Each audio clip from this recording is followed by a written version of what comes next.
Living God. Yɛde Onyankopɔn te asefo ase yi na yɛkamfo ne din yɛpagya no yɛkorɔn no yɛka sɛ ɔyɛ Onyame a n'akyiri n'anim obi biara ni wɔ ɔno na ɔka bɛ mu na wɔhyɛ nso agyina ɔno na ɔma ne nsa so obi ntumi mfa ntoɔ na ɔde toɔ nso obi ntumi ma so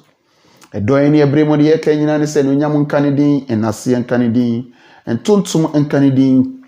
sɛ biribi wɔ ase d'akyi a ɛyɛ ɔno asafo Awurade ɛne yɛde ma no hallelujah hallelujah hallelujah.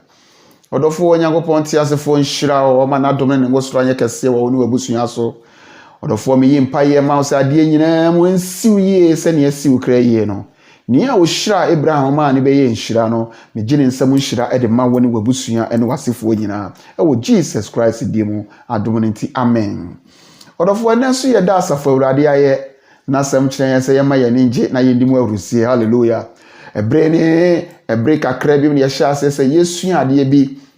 na Onyankopɔn nam adom so kyerɛ me no mienu sɛ wɔde yɛ bedua ha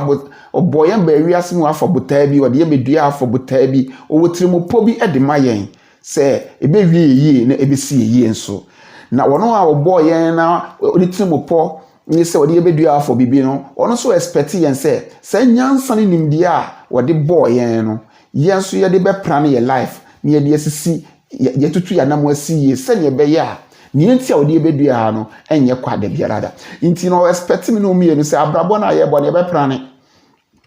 ɔdɔfo sɛ wohwɛ sɛ ne Onyankopɔn si bɔ yɛn a ɛfiri yɛtiri so bɛpem yɛn nase baabi a wɔde yɛn ne dua etuayɛ baabi a wɔde yɛaso etuayɛ baabi a wɔde yɛano etuayɛ baabi a wɔde yɛhwen baabi enwi ɛba yɛtiri so yɛn nan yɛn nsa kyɛ sɛ nneɛma a Onyankopɔn baabi biara a wɔde yɛsisi yɛ biara no tumi sɛ yes Onyankopɔn prane yɛ ansa na ɔbɔ yɛn hallelujah. Na minya opportunity eko mortuary ebra na yɛwɔ police training a yɛbɛwie police training yɛde yɛkɔ police hospital mortuary na pathologist no pae nipa mu kyerɛ yɛn na trust me sɛ wohwɛ the way a yɛpae nipa a wawuo mu afiri ne bo bɛpem no na sen ha no ne yɛyi ne yamu nneɛma gu wɔ na wohwɛ sɛ ne nipa nson ne na hrawa mrebo che se ne na koma ne bibia tuatua ba bia tuatua na do say yes Onyankopɔn bomodin tenase e na wo keka ne masi ne nwe yen ade yen bedua asate so make us say ye ko mo che ne ye pa ni pa mu a kire ye no benedita ne me kire no na o mata o manu ma e ye o mo yes it's true. So when you have opportunity no now hwe senia ye pa nipa mu e wo wanim na ye yi ne yam niema de gu a be ye onwanwa hu senia Onyankopɔn esi ye na ade hallelujah. Praise the name of the living God. Inti se wo hwe Onyankopɔn kwa fa so bo nipa na just say the way a okeka niema si ani na hwe the way si fa so bo ewiase mu senia wo ma esoro ene awia ene nsoroma ene mu nje se eniyama ba bia wodi nsuo gira wodi nnua ne ohwe Nyankopɔn je se na bode ne niyama wo ye ya na dem se ye be kan say it's a marvelous in our sight hallelujah yade a bro adwene ntiase so eno Nyankopɔn ka je se senya me o kan se moma ye mo nipa se yesu ene yeseso so. It means that intent, that nyansani nimbiena, the yes, I am away, ye monipa, or ye suni yeso. If God is expecting, say, Senia, or no yanko posi yen adian, sanaki yesu ye be yadia. Indiana, me pese, me jot one or two things bina me ma o ehu, say, send yesu yadieno, na, obe prane, wa brabo, wa warrior, say before, ware no, I was so prane. Wasa prane na hu ni se aware enye baabi a yetutu mika kokeke se me hu oba wo hips wo nufo ne hu gina ne wo so fini to so be pem ne nase ne hu ofinity no wo se me hu ni se me tumika se me di me feelings echi na me de ko ware ana se me hu bema na se bema so wa ene yinti se wo se me hu ni se aware na me komu no niema me hu ni nei ebia me hu ni sa wo kina senya bema na oba ne tie nen ebia nya sa na obeti no kina anase na ne kye because empempi no oba wu no features a wu ye be tani wo si gina so a wo di ko approach no abre bi beba obewo wo wi a sen na ne body ni be wo wi a ne yefu na ne hu se na ye frat na ye frat biem efe ye pepu aba obe obi won so hu na sene na ne nufu gyagya so hu nu no obe wo wie a obe ma kole nufu no ebeti agu obe bo wo no ma sene hu ne hips no obe wo awie obe hu se sane ma ni nyina minimum obe bia wa wo wie ye kora wo bubu agu ati hu echa hu it is a prane ehun say the marriage is not something niema me hu ne nei na me kokko wura ma na say aware ye nkwala de bia me kokko wura mu before awura aware mu no e wo say wo tenase na wo prane hu ne say ade a me wura mu for better for worse till death do us apart because emu ebre ayem mfumso bebre wo niema bia ye hu ne ante ase a ene de ko wie ba bia de ko wie ye iti ye tu yan wo se before ye wura aware mu no yemprane hallelujah de tosu mienu so me hyew se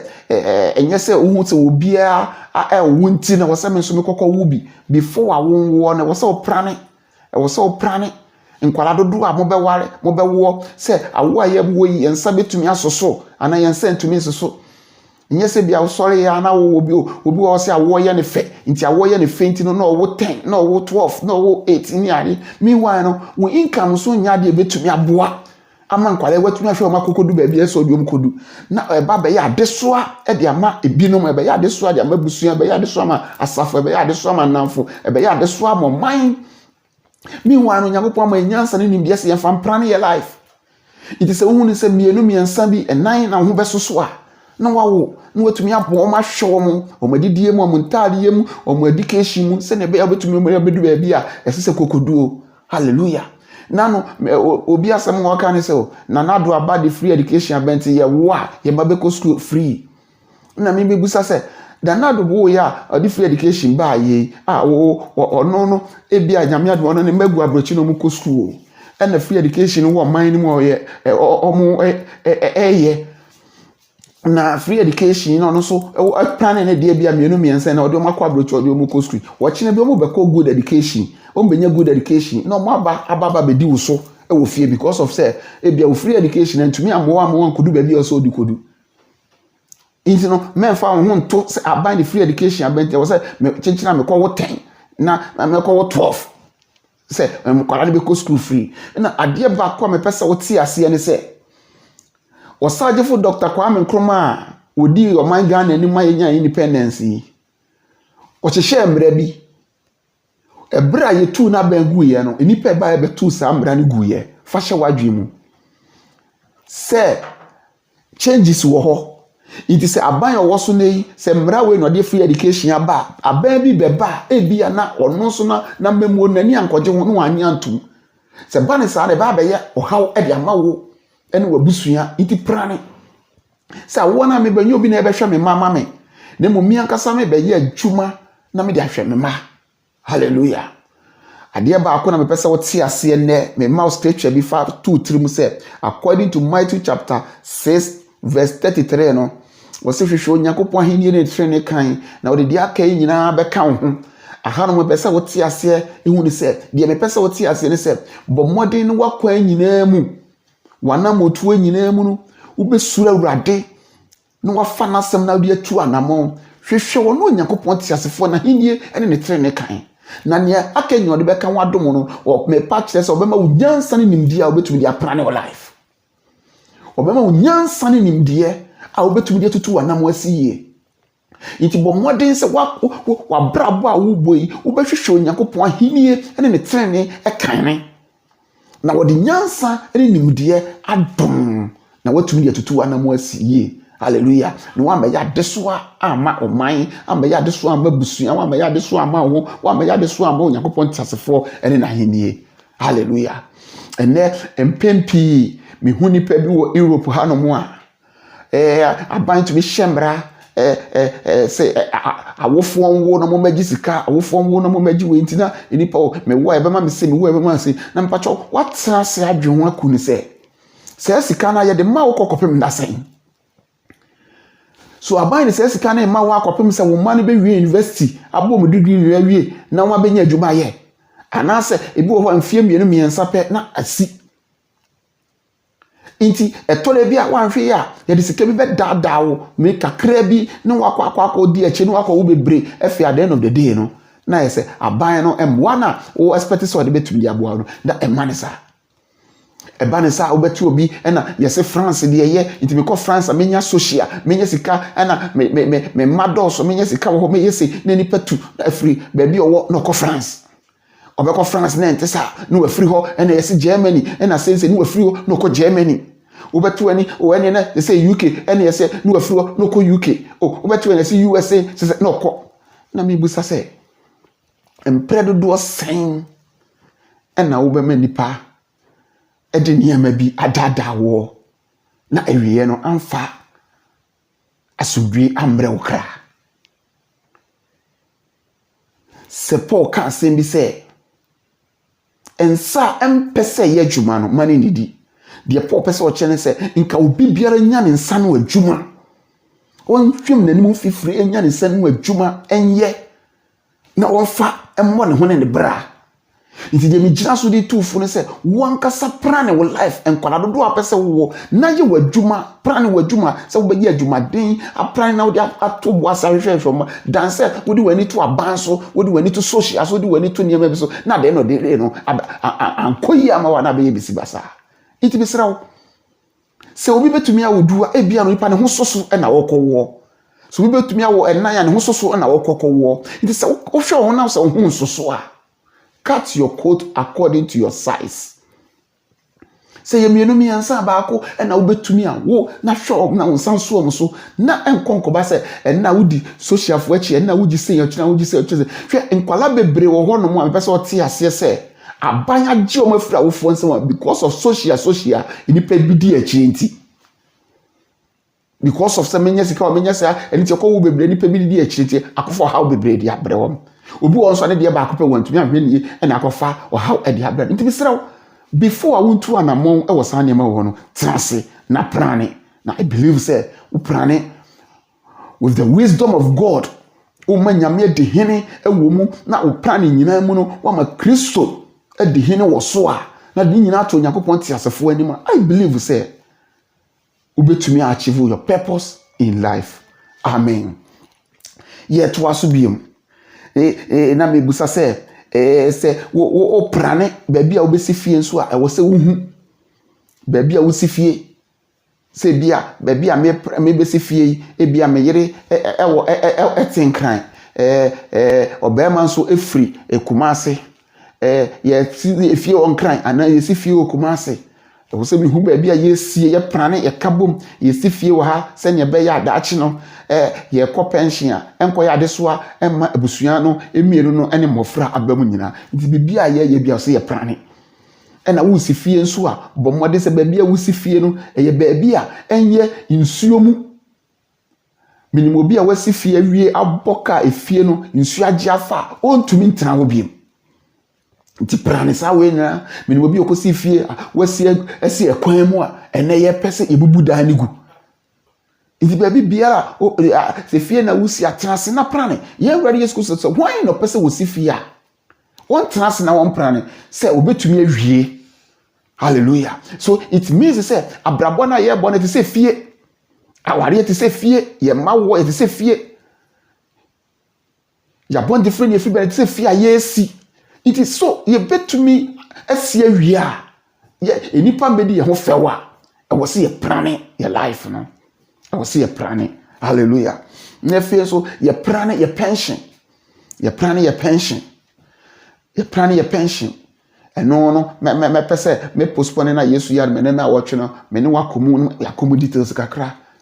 Na wa hu ne say e wo se wo kwa na wo be na prane o pension ye nipa bebre wo ho no ye businessmen.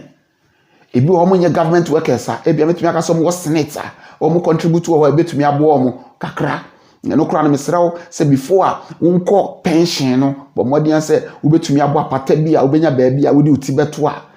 sika na beba nya o pension sika na wo di kwa kosifie na no akwa ho haw e de abrewo yemomu wo be peprot bi na waye no nkakran nti bra wonko pension no wo ahunu se wanya ba bi a wo di uti beto na pension sika na eba no eno so watumi e de aye niema kakra because ade ba ko na minum se wo kokora bremu na ebia ho dodo kakra na sika ni wo ho na sika e ba ye no wo de ho na wo de ko si fie ne ye na aya na adwendwen enso etumi etini pankwana so nti yem prane your life e wo ha no mu no enira bi won so your businessman no abomodin so betumi save for your pension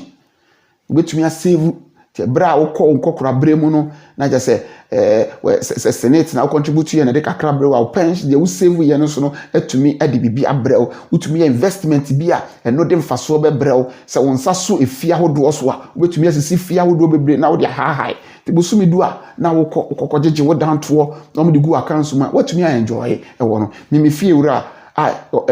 o ha no sei no wo sisi fie bebre apartment metim say 6 different apartments every month bi no wo disika kokoto na council or pension wo disika kokoto na council wo fie ni bi wo ba bebre wo nwuma ni nwuma kro de ache ne ma na wono no ne pension no ene sika ya ni fie ye tuato na council every month na o enjoy